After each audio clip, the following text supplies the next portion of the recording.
اس کو ختم کر سکتے ہیں۔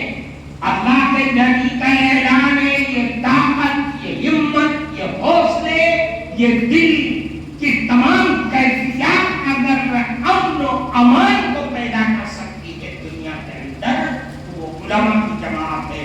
لا خیر فی من کان من امتی لیس بعاجز او متعجل۔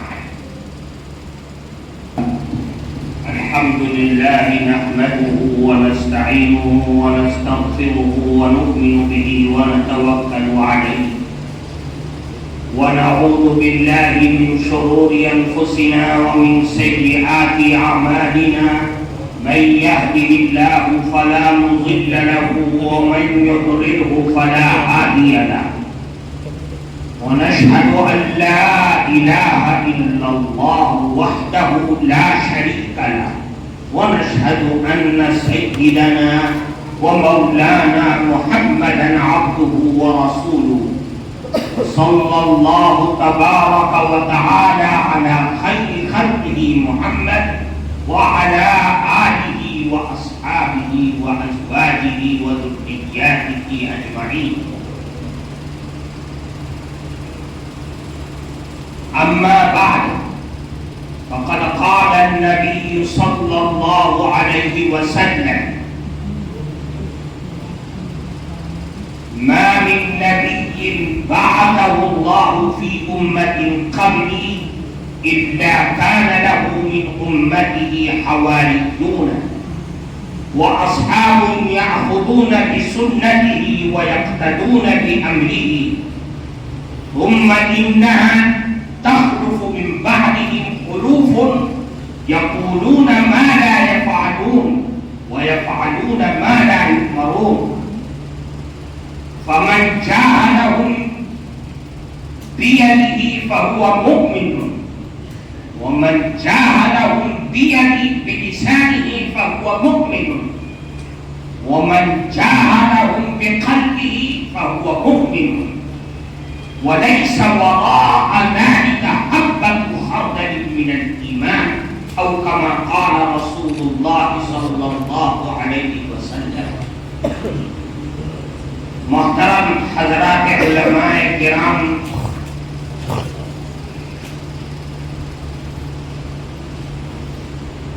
آپ حضرات نے اپنی اہم ترین مشغولیات کو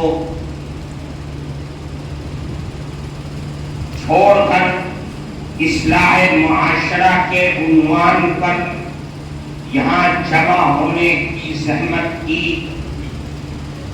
اللہ تعالی ہم سب کے یہاں جمع ہونے کو قبول فرمائے اور مثمر ثمرات بنائے۔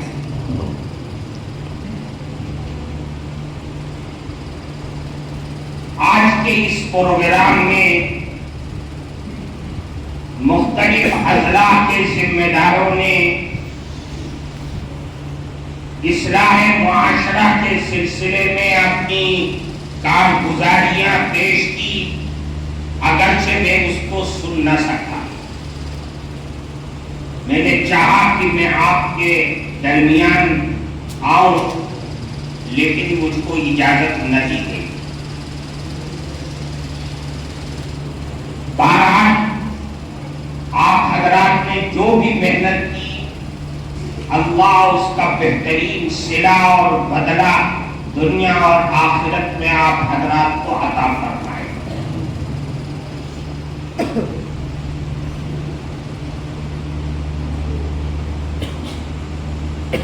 مختلف اضلاع کی یونٹوں کو جمع کر کے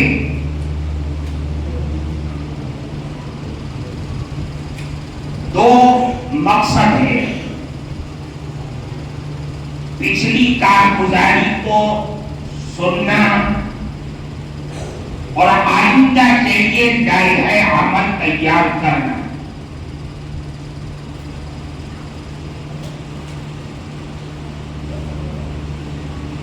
تیسری ایک چیز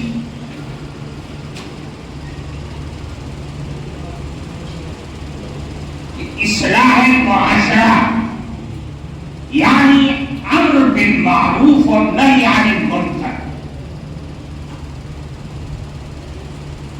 کی اہمیت کو سمجھنا اور سمجھ کر کے اس کے مطابق اپنے صبح اور شام کی عملی زندگی کو لانا، یہ ایک بہت بڑا مسئلہ ہے۔ میں بہت مختصر وقت میں چند باتیں آپ کے سامنے رکھنا چاہتا ہوں۔ پہلی چیز جو میں نے آپ کے سامنے جناب رسول اللہ صلی اللہ علیہ وسلم کی حدیث پڑھی ہے، اللہ کے نبی نے امر بالمعروف اور نہی عن المنکر، کہ جہاں بہت ساری حدیثیں اور قرآن کی آیات ہیں، وہاں ایک یہ بھی فرمایا کہ اللہ نے اپنے نبیوں کو دنیا میں بھیجا اور ہر نبی کی ایک امت تھی۔ نبی دنیا سے چلے گئے، ان کی امتیوں میں سے کچھ لوگوں نے جنہوں نے نبی کے دین کو مانا، اس پر عمل کیا، زمانہ نبوت کا دور ہوتا گیا، انہی لوگوں میں سے ایسے لوگ پیدا ہوئے کہ جو کہتے کچھ تھے اور کرتے کچھ تھے۔ یہاں یہ بات ہو گئی، اب ایسے حالات پیدا ہو گئے کہ عمل اور علم دونوں کے درمیان دوری ہوتی چلی گئی۔ اللہ کے نبی نے ایسے حالات میں فرمایا فَمَنْ جَاهَدَهُمْ بِيَدِهِ فَهُوَ مُؤْمِنٌ۔ جب حالات ایسے پیدا ہو جائیں کہ برائیاں بڑھتی چلی جا رہی ہیں، اللہ کے نبی نے فرمایا جس نے ان حالات میں محنت، مشقت، مجاہدہ، عملی میدان میں قدم رکھا اپنے ہاتھ کے ذریعے سے، کیا مطلب؟ یعنی ہاتھ کا تمہیں اللہ نے حکومت دی ہے، سلطنت دیا ہے، تمہیں کسی مدرسے کا ذمہ دار بنایا ہے، تم وہ ہاتھ کا استعمال کر کے آرڈر اور حکم دے سکتے ہو، تم نے نہ دیا۔ ایک چیز پھر فرمایا فَمَنْ جَاهَدَهُمْ بِلِسَانِهِ، وہ لوگ کہ جو زبان کا استعمال کر سکتے، تقریر کر سکتے، لوگوں کو سمجھا سکتے ہیں، انہوں نے اگر سمجھایا بہت اچھا، نہیں سمجھایا تو کیا ہوگا؟ فرماتے کہ تیسرے نمبر پر ہاتھ کا استعمال نہیں ہو سکتا ہے، قدم نہیں چلا سکتا ہے، زبان نہیں چلا سکتا ہے، لیکن دل میں یہ خیال پیدا کر سکتا جو کام یہ ہو رہا ہے یہ غلط ہے، اللہ اس کے نبی کے احکام کے خلاف ہے، یہ دل میں آنا ہے ضروری، نہیں آیا تو اس کا مطلب یہ ہے کہ تم نے اللہ اور اس کے نبی کے حکموں کو توڑ دیا۔ جس نے زبان کا استعمال کیا، قلم کا استعمال کیا، دل میں برائی کو برائی جانا، تو سمجھ لو کہ اس نے ایمان کا حق ادا کر دیا۔ یہ فرمایا وَلَيْسَ وَرَاءَ ذَلِكَ مِنَ الْإِيمَانِ حَتَّى الْمُخَاطَبِينَ،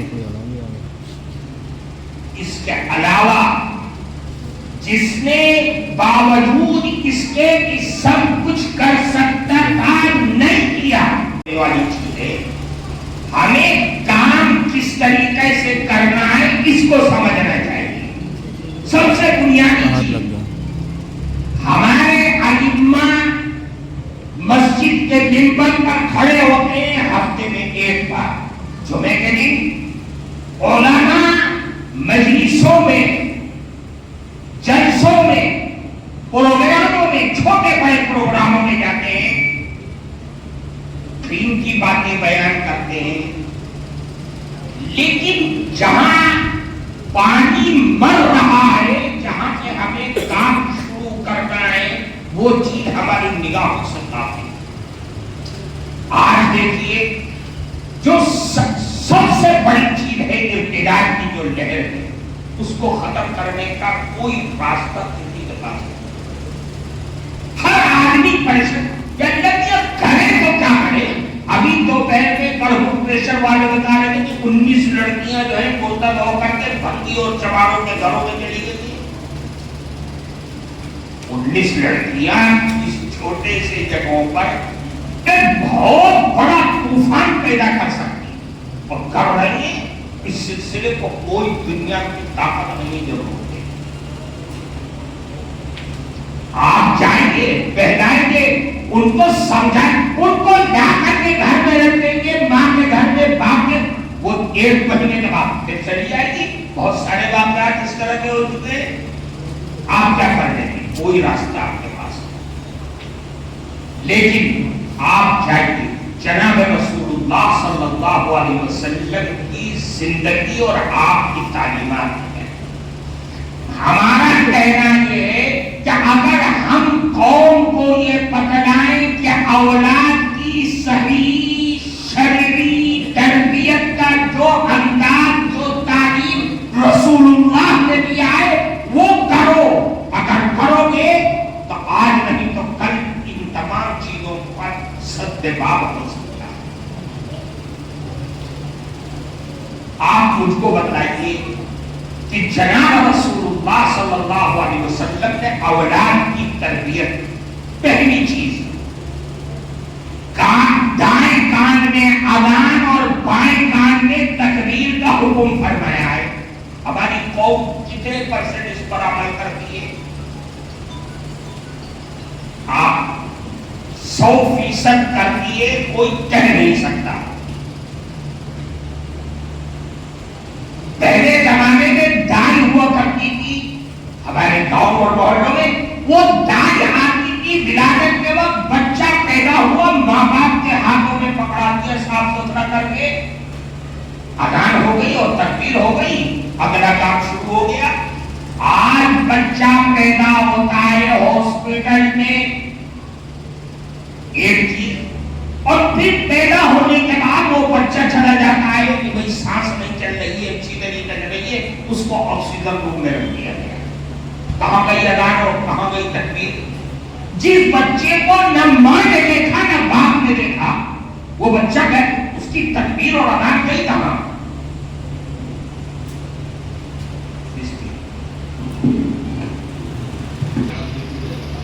میں کہتا ہوں اذان اور تکبیر ختم ہو گئی، اذان اور تکبیر ختم ہو گئی۔ وہ ماں اور باپ، وہ چچا اس کا، وہ تک جس کو اذان اور تکبیر آتی ہی نہیں ہے، وہ دے نہیں سے مشکل سے 50 یا 60% لوگ اذان اور تکبیر کہتے، باقی ختم ہو گئی۔ اللہ کے نبی نے فرمایا اس اذان اور تکبیر کے ذریعے اس کے دل میں اللہ کی وحدانیت، رسول اللہ کی رسالت کا بیج ڈال دو، جس کا وعدہ وہ کہتے ہیں ارسطو میں کر کے آئے گا۔ جب بیج ڈلے گا تبھی تو پیڑ اگے گا، اور جب پیڑ اگے گا تو پھل نکلے گا۔ جس بچے کے دل میں بیج ہی نہیں گیا ہے، اس سے پیڑ کی اور پھلوں کی امید رکھنا ہے، یہ تو پیڑوں کو بھی سوا کچھ بھی نہیں ہو سکتا ہے۔ چلیے اور آگے چلیے، اللہ کے نبی نے فرمایا عقیقہ کرو 7ویں دن، نام رکھو، اچھا سے اچھا نام رکھو۔ بتائیے کون عقیقہ کرتا ہے؟ عقیقہ تو جنازہ ہی نکل گیا ہے۔ کون 25,000 اور 26,000 روپے کے بکرے خریدے گا؟ چلو بقرعید میں کر دیتے، اور بقرعید کا موقع آیا، مدرسے والے نے 5,000 روپے کا حصہ نکالا، وہ اپنی قربانی کرے گا کیا عقیقہ کرے گا؟ چلو اور آگے دیکھا جائے تو وہ بھی ختم ہو گیا۔ کہنی جو ایک مستحب عمل ہے، اللہ کے نبی نے فرمایا تحریک کرا دو نیک آدمی سے چھوارا یا کوئی ایسی چیز کی جس کو آگ نے نہ چھوا ہو، چلوا کر کے اس کے تالو میں اس کے چپڑوں میں لگا دو. کیا مقصد ہے ان کا؟ اس کے اندر لاجک ہے کہ اس نیک آدمی کا اثر تمہارے بچے میں آ جائے. رسول اللہ نے خود کیا ہے، عبداللہ ابن زبیر کا بھی کیا ہے، اللہ کے نبی نے حضرت ابو موسیٰ اشعری رضی اللہ تعالیٰ عنہ کے بچے کا بھی کیا ہے. کامل تحریک کون جانتا ہے؟ اور آگے چلیے، اللہ کے نبی نے کہا نام رکھو، تو کون نام کہاں سے رکھیں گے؟ کس عالم کے پاس جا رہے ہیں؟ مجھ صاحب نام بتا دیجیے. وہ تو پھٹ سے گوگل پہ چیک کیا اور نام رکھ دیا، مختصر سے مختصر، نیا سے نیا. اس کا معنی کتا ہے کہ بلی ہے کہ چوہا ہے، اس سے کوئی مطلب نہیں، مختصر کا ہونا چاہیے. کہانی ختم ہو گئی.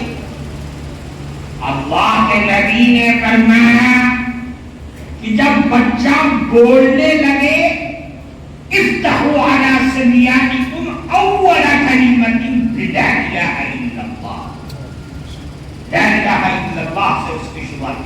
ہمارے ہاں بچہ بولتا ہے، اس کی چھاتی پہ سوار ہو جاتے ہیں سب گھر والے، ابا کے، نانا کے، دادا کے، ماما کے، چاچا کے، سب کہلوانے.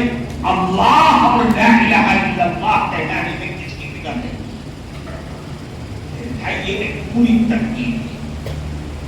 لیکن ہم اپنے منبروں پر کھڑے ہو کر کے علماء اگر اس کا درس کرتے ہیں عوام کو، تو عوام کیا سمجھے گی کہ رسول اللہ کی تعلیم اس سلسلے میں کیا ہے؟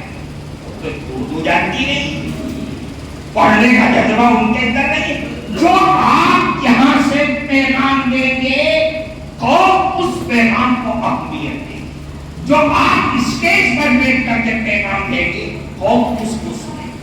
اس لیے ہمیں چاہیے کہ ہم اس ترکیب کو قوم کے سامنے کھل کر کے بیان کریں کہ تمہارے یہاں اولاد پیدا ہو تمہیں یہ کرنا چاہیے. اس کا علاوہ کچھ میرے بھائی حالات کس طریقے کی کہ اگر ہم نے اپنے مدرسوں کو امر بالمعروف اور نہی عن المنکر کا مرکز بنا کر کے کافی اور شافی سمجھ لیا تو یہ ہماری اور آپ کی بہت بڑی بھول ہے. اللہ نے قرآن کی آیات کے اندر اشارات فرمائے، لولا ينهاهم الربانيون والاحبار عن قولهم الاثم وعدهم الصدق لبئس ما كانوا يعملون.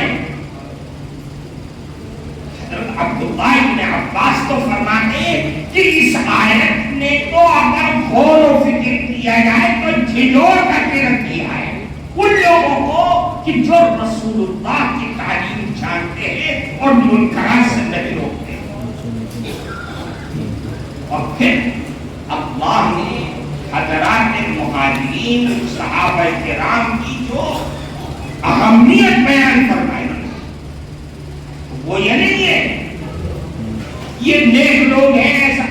اللہ نے قرآن میں کہا الذین ان مکناہم فی الارض اقاموا الصلاة وآتوا الزکاة وامروا بالمعروف ونہوا عن المنکر. امر بالمعروف اور نہی عن المنکر کریں گے، اقامت صلاۃ کریں گے، ایتاء زکات دیں گے اگر ان کو بادشاہ کو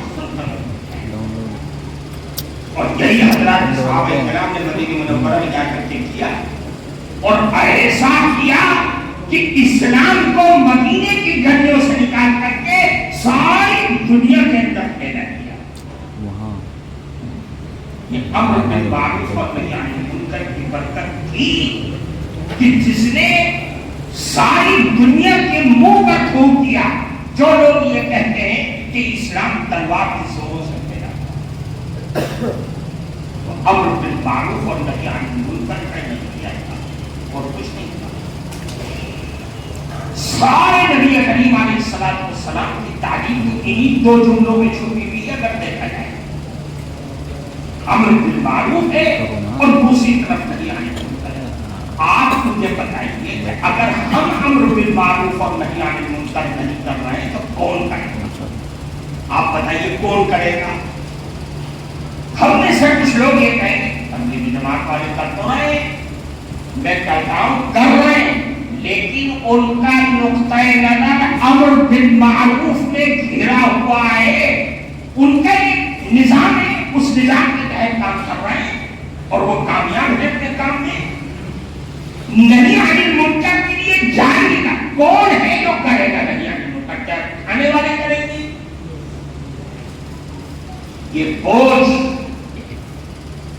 اس جماعت کے خداموں پر خاص طور پر ہے جو اسم اور مسمى دونوں کے لحاظ سے علماء کی جماعت، ہمارے اور آپ کے کاموں پر ہمیں اور آپ کو ہی کرنا ہے، اس کے علاوہ کوئی نہیں کر پائے گا، اور اس کے سب سے زیادہ ذمہ داری ہمارے اور آپ کی پیٹ پر ہے۔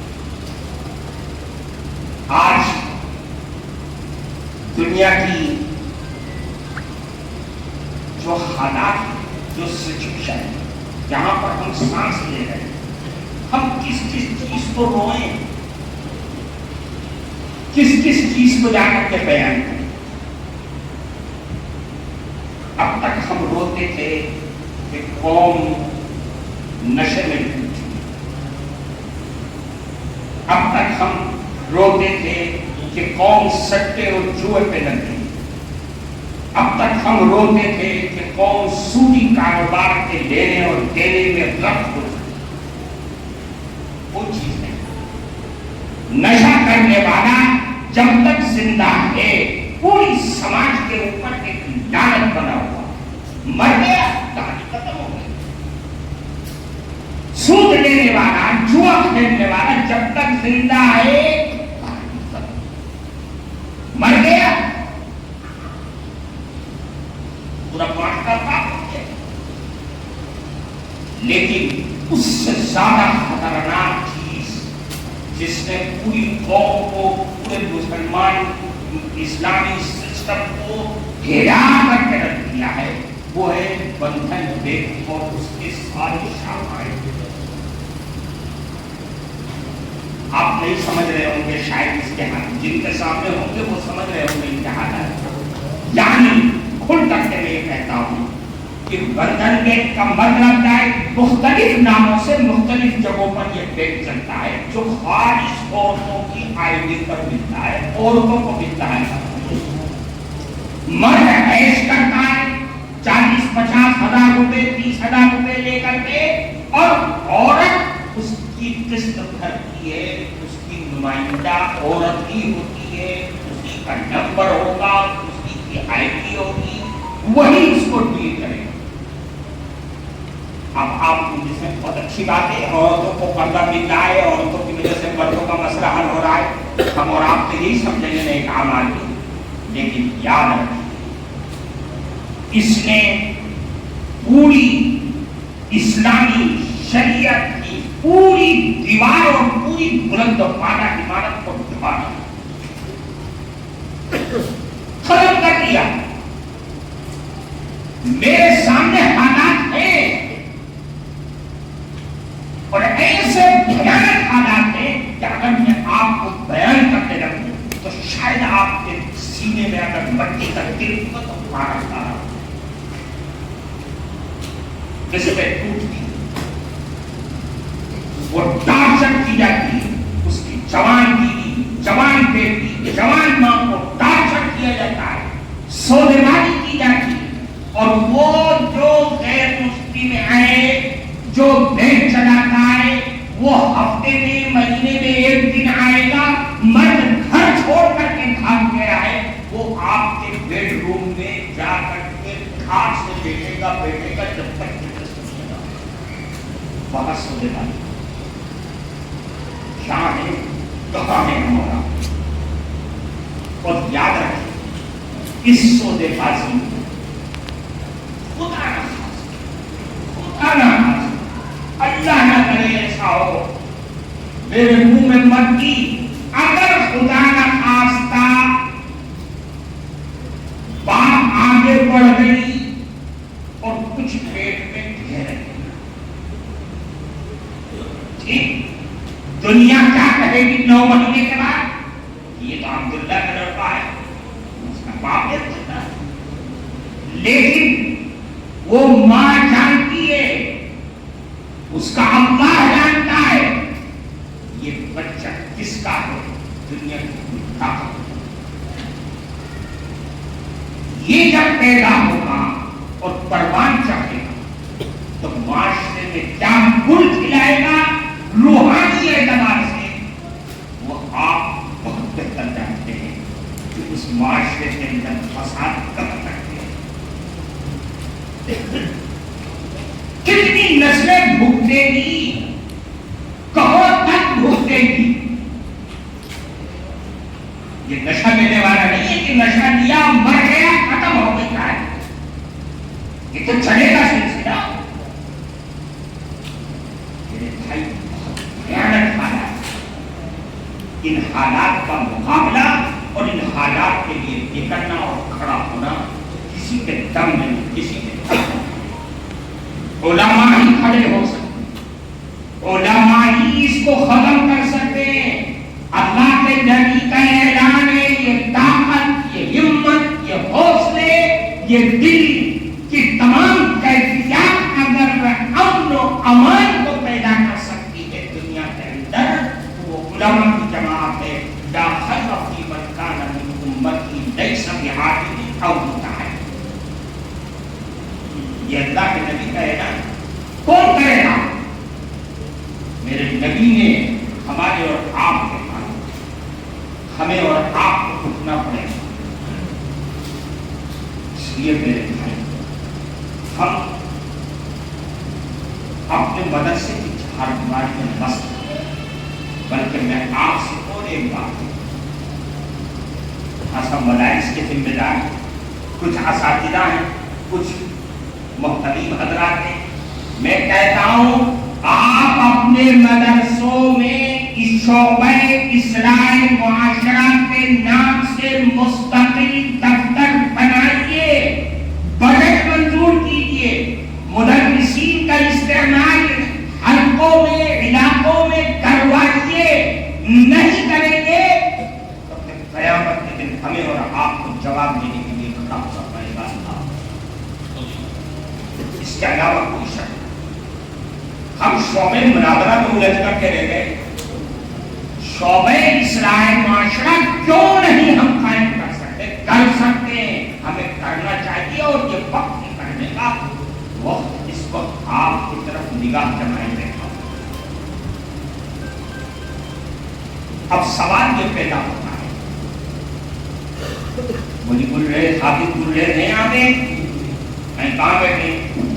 سوال یہ پیدا ہوتا ہے کہ یہ جو بندھن بینک کا سسٹم ہے، یہ غربت ہے، یہ محتاجیاں ہیں مختلف شکلوں کی، اس کا توڑ کیسے وہ آپ اس سے کہیں کہ ہر آدمی ایک مزاج کا نہیں ہوتا۔ میں نے بندھن بینک کے سلسلے میں گھنٹوں میں بہت سخت بیان کیا ہے کہ جب سرکار بدل دے گا، عورتیں بھی تھی ہزاروں کی تعداد میں، اللہ تعالیٰ جس کے دل کو کھول دے، 10 دن کے بعد پتا چلا کہ اس کا شوہر میرے پاس آیا کہنے لگا کہ مجھے قرضے کی ضرورت ہے، میں نے اس سے پہلے بندھن بینک سے لیا تھا، میری بیوی نے آپ کی تکلیف سنی، اب کہتی ہے میں نہیں لوں گی، جہاں چاہوں وہاں سے لے کر گیا۔ اثر ہوا ہماری اور آپ کی بات کارگر ہو گئی، لیکن ہر آدمی ایسا نہیں ہوتا۔ وہ کہتا مجھے 30,000 روپئے کی ضرورت، میں ٹھیلا چلانے والا ہوں، میں سبزی میں لاؤں گا کہاں سے؟ کون مجھ کو قرضہ دے دے گا؟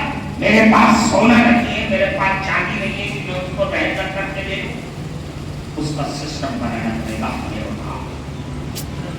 حافظ بول رہے صاحب ہیں، میں ان سے کہتا ہوں آپ 30 آدمیوں کی اپنے دوستوں کی جن کے کاروبار میں ٹھیک ٹھاک جو جذبہ رکھتے ہیں اس کی ایک کمیٹی بنائیں، سب سے کہیے 5-5 ہزار روپے ان کا جمع کریں، ان کی فیس 1000 یا 500 روپے ہر مہینے کی آپ جمع کریں، آپ قرضہ دیجیے اور کوئی کو دیجیے، آپ قرضہ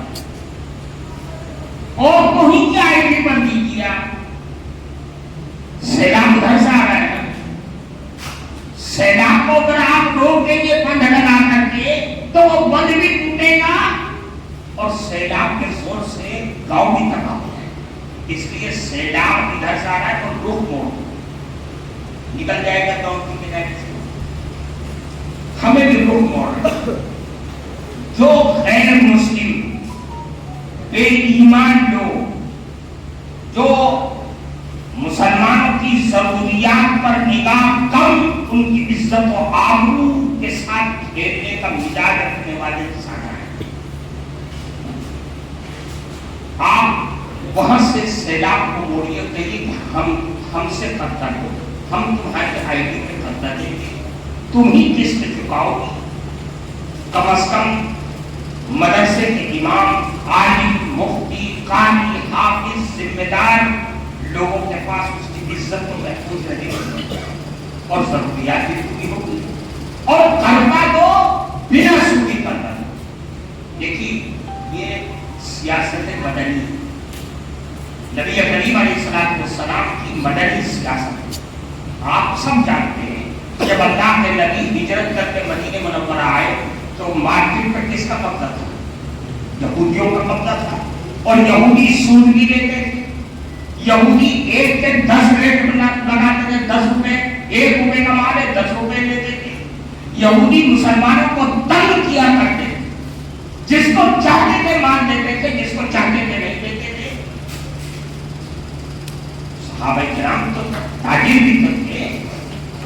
اللہ کے نبی کو جب یہ بات کا علم ہوا تو آپ نے مسجد نبوی کے قریب ایک مارکیٹ بنائی اور ساری دنیا میں اعلان کر دیا بغیر سود کے یہاں پر مال ملے گا, سستے سے سستا مال ملے گا. جو تاجر وہاں سے آ رہا ہے اس کو ہم قیمت لگانے کے لیے یہاں پہ جگہ بھی دیں گے, لیکن قبضہ کرنے کی اجازت نہیں. 2 دن ٹھہرو, ہفتہ بھر ٹھہرو, مہینہ. اس زمانے میں تو مہینہ بھر ٹھہرنا ہوا کرتا ہے. آؤ تجارت کرو اور جاؤ. ادھار دے رہے ہو تو بغیر سود کے. سیرت کی کتابوں کا آپ مطالعہ کریں گے تو آپ کو یہ اندازہ ہو کہ یہودیوں کی مارکیٹ چند ہی دنوں میں زمین میں دفن ہو گئی. کوئی گاہک وہاں جانے کے لیے تیار نہیں. اپنے اور بڑھائے سب مسلمانوں کی مارکیٹ میں آنے لگے اور ان کی مارکیٹ. جب آپ اپنے لوگوں کو کی کمیٹی بنا کر پیسہ جمع کر کے 20-30 ہزار روپے کا قرضہ دینا شروع کریں گے انہی عورتوں کی آئی ڈی پر, ان کے ساری عمارت زمین میں دھل کی خرید اور ان کی عزت بھی بچے. آپ نہیں سمجھ پا رہے تھے, ان کی عزت بچے گی, یہاں 100% محفوظ رہے گی. اور ان عورتوں سے قسط وصول کرنے والیاں بھی وہی ہوں گی جس طریقے سے انہوں نے دلال بنا رکھے. آپ اپنے ہاں بھی اس طرح کی عورتوں کو جو بوڑھی ہیں ان کو بنائیے اور وہی وہ لے کر کے آئیں گی, آپ سے پردے میں لے کر کے بات کریں گی, کوئی مسئلہ نہیں ہوگا. ان کی ضرورت پوری ہوگی, بغیر سود کے ہوگی, بغیر بیاج کے ہوگی, اور ان کے تقاضے بھی پورے ہوگی. تو میرے بھائی کام کریں گے تو کام کا راستے کریں گے, اور اگر کام نہیں کریں گے تو راستے بھی ہمارے اور آپ کو سامنے. اس لیے میرے بھائی کو آج ضرورت ہے کام. ہمارے یہ اجتماع آج یہ ہماری اور آپ دیکھا تقریر کے واسطے نہیں, آپ نے اپنے جذبات کو پیش کیا, اپنی کارکردگی کو سامنے رکھا. ہمیں جو اچھی چیزیں جو ہم کر سکتے ہیں, ایک کو دوسرے کی بیان کی ہوئی کارکردگی کو اپنانا چاہیے اور اپنا کر کے سماج کہ ہم کس طریقے سے برائیوں کو ختم کر سکتے ہیں وہ ہم سب کو سمجھنا چاہیے. ہم نکاح میں کا مسئلہ آتا ہے تو ہم سب کو جاتے ہیں. ہم اپنی بات بتاتے ہیں, علماء برادری کی بات نہیں بتاتے. عوام تو بھولتی ہے, ہم لوگ خود بھول جائیں. ہم لوگ یہ سمجھتے ہی نہیں کہ ہے کیا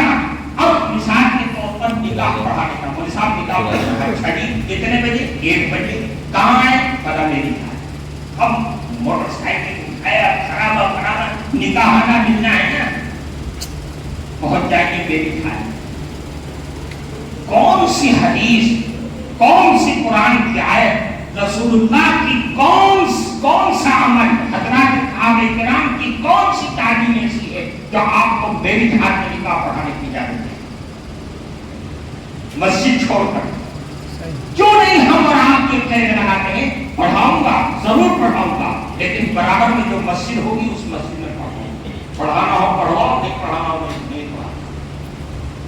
جب علاقے کے سارے علماء اس کا نظام بنا لیں تو یاد رکھیے اس قوم کی نکاح کی ہر چیز مسجد ہی سے شروع ہوگی اور مسجد میں آگے شروع ہوگی۔ ہم نے کیوں مسجد کو صرف 5 وقت کی نماز کے لیے تیار کیا؟ کون سا ایسا عمل ہے اللہ کے نبی کا؟ مسجد نبوی تو سارے کام وہیں سے، وہی پارلیمنٹ تھا، وہی جیل خانہ بھی تھا، وہیں سے وفود آگے بھی تھے، وہیں سے وہی مہمان خانہ بھی تھا اللہ کے نبی، سب کچھ تو وہ تھا نا، وہی دور حدیث کی وہاں تعلیم بھی ہوتی تھی۔ پھر تو ہم نے اس کو صرف اور ایک فرض نماز کے لیے کر دیا۔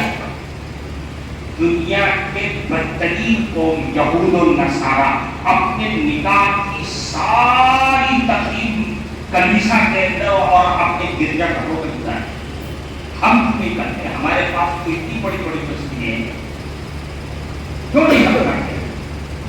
اس لیے یہ طے کرتے ہیں کہ ہم میں سے جو لوگ بھی نکاح پڑھاتے ہیں یا علاقے میں جو لوگ پڑھاتے ہیں، نظام بنائیں کہ آج کے بعد سے کوئی نکاح میری ہاتھ میں نہیں ہوگا تو مسجد ہی کے اندر ہوگا۔ اس کو نظام بنائے دیجیے اور سختی سے اس کو برابر کیجیے، سب جگہ حقوق دے دیجیے، آپ اپنے حقوق روانہ کر دیجیے کہ آج کے بعد کوئی عالم اس طرح کا نکاح نہ پڑھا۔ انشاءاللہ کچھ دنوں میں آپ نکل جاتے ہیں، تھوڑا تھوڑا کام کرتے رہیے، آگے بڑھتے رہیے، انشاءاللہ نظام آپ کے ہاتھ میں آئے گا۔ اللہ کے نبی کی تعلیم میں ایک بہت بڑی جاذبیت ہے، اس سے کوئی آدمی کھا نہیں سکتا۔ اسی طریقے سے ہمیں ایک کام اور کرنا ہے کہ ہم لوگ مردوں میں اجتماع کرتے ہیں، اجتماع کا نظام عورتوں کے لیے بھی ہمیں بنانا پڑے گا، ان کو بتلانا پڑے گا کس طریقے سے نظام زندگی کو چلانا ہے۔ سسرال میں رہ کر، میکے میں رہ کر کے، سسرال میں ساس سسر دیور نندے ان کے ساتھ برتاؤ کس طریقے کا کرنا ہے، کیا کرنا ہے، ہمارے پر کیا ذمہ داریاں ہیں، وہ ساری چیزیں ان کو سمجھائیں گے، تب جا کر کے مسئلے کا حل ہوگا۔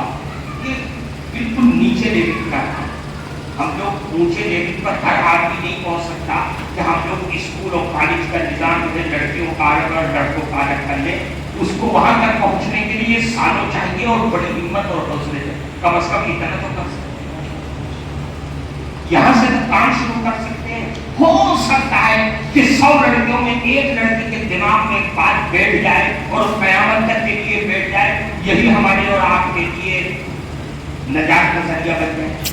اس لیے میرے بھائیوں، وقت ہو گیا ہے، باتیں بہت ساری، لیکن جو باتیں آ گئی ہیں ان باتوں پر ہم لوگ عمل شروع کرتے ہیں تاکہ اگلی بیٹھک میں جب اور باتیں آئیں گی تو یاد زندہ صحبت باقی انشاءاللہ پھر آپ کی اور ہماری ہوگی اور پھر انشاءاللہ کام بنے گا۔ اللہ تعالیٰ آپ کے یہاں آنے کو قبول فرمائے، اور جو بات ہم یہاں سے لے کر کے جا رہے ہیں ہم اس کو اس کام سے میں داخل کر کے یہیں سے باہر نہ نکال دیں، بلکہ عملی زندگی میں اس کو ڈالنے کی کوشش کریں، اور انشاءاللہ آپ کھڑے ہو جائیں گے تو انقلاب خود بخود آئے۔ انقلاب اس شریعت کے اندر ہے، انقلاب اس تعلیمات کے اندر ہے، انقلاب رسول اللہ کی 23 سالہ زندگی کے اذکار اور دن میں ہے، انقلاب حضرات صحابہ کرام کے اعمال میں ہے، تابعین اور تبع تابعین کی زندگی میں ہے۔ جو انقلاب دنیا کی کسی کتاب، دنیا کی کسی تاریخ، دنیا کی کسی تعلیم، دنیا کے کسی عملی آدمی کی زندگی میں نہیں مل سکتا۔ بس لیٹے اٹھتے کھڑے ہونے کی دیر. اللہ تعالیٰ ہم سب کو کہنے سننے سے زیادہ عمل کی توفیق عطا فرمائے. وآخر دعوانا الحمدللہ.